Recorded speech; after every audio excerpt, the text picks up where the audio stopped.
Hello viewers, আসসালামু আলাইকুম। তাহলে রিয়েলমি নিয়ে আসতে যাচ্ছে নতুন একটা স্মার্টফোন, যেখানে থাকতেছে IP69 এর ওয়াটার প্রুফ বলতে পারেন, দেন মিডিয়াটেক হিলিও G92 ম্যাক্স এর একটা নতুন প্রসেসর, স্টিরিও স্পিকার, থাকতেছে 6000 mAh big battery. So let's start out today's video with Realme C75। First যদি এই ফোনে আমরা ডিসপ্লে নিয়ে কথা বলি, 6.72 ইঞ্চের একটা ফুল এইচডি ডিসপ্লে ইউজ করা হয়েছে। আর এখানে 90 হার্টজ এর রিফ্রেশ রেট আছে। এটা হচ্ছে IPS LCD ডিসপ্লে।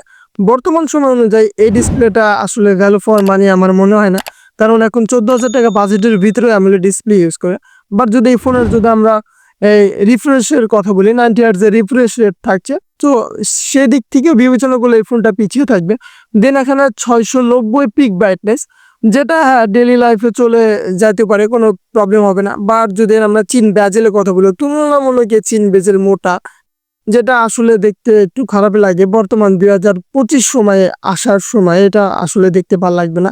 দেন যদি এই ফোনে আমরা ক্যামেরার কথা বলি, মেইন ক্যামেরা হচ্ছে 50 মেগাপিক্সেল, বাট এখানে ডুয়েল ক্যামেরা ইউজ করছে। কি আবার মানে দূর থেকে হয়তো বা দেখতে পারবেন যে এটা ট্রিপল ক্যামেরা সেটা, বাট এখানে ডুয়েল ক্যামেরা, দুইটা ক্যামেরা। মেইন ক্যামেরা হচ্ছে 50 মেগাপিক্সেল, আর ওটা হচ্ছে লেন্স, যেটা কোনো আদৌ কাজের কোনো বিষয় না।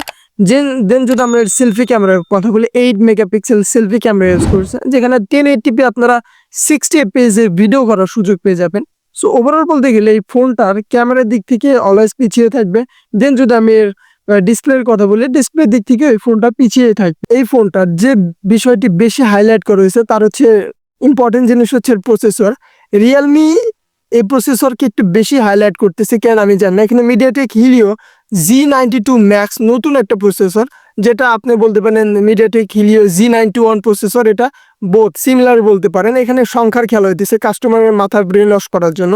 সো ওভারঅল বলতে গেলে এখানে আপনার এর আন্তর্জাতিক স্কোর দাঁড়াচ্ছে প্রায় 2,70,000 মতো।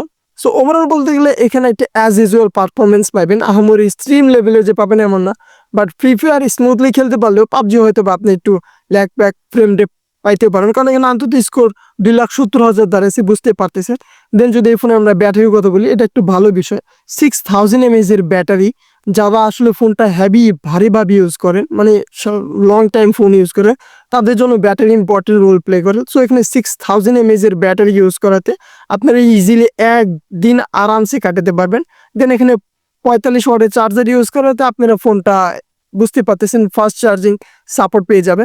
দেন যদি এর আমরা স্টোরেজ র্যাম টাইপের কথা বলি, LPDDR4X এর র্যাম ইউজ করছে, আর স্টোরেজ টাইপ হচ্ছে eMMC 5.1। দেন যদি আমি এই ফোনের ভালো দিকের কথা বলি, সো ওভারঅল বলতে গেলে এই ফোনটার বাজেট যদি 14,000 টাকার ভিতরে আমাদের বাংলাদেশে আসে, তাহলে হয়তো বা কিনলেও আপনি ভ্যালু ফর মানি বলতে পারেন। বাট যদি এই ফোনটার প্রায় 17 থেকে 18,000 টাকার ভিতরে আশপাশে আসে, এই ফোনটা সব দিক থেকে পিছিয়ে থাকবে অন্যান্য ফোন থেকে।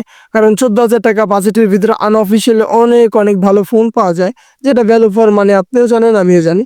সো আমার মনে হয় এই ফোনটা আসলে বাজেট, আসলে কোন বাজেটে আসবে সেটা দেখলে বোঝা যাবে আসলে কতটুকু ভ্যালু প্রোভাইড করতেছে মানুষকে।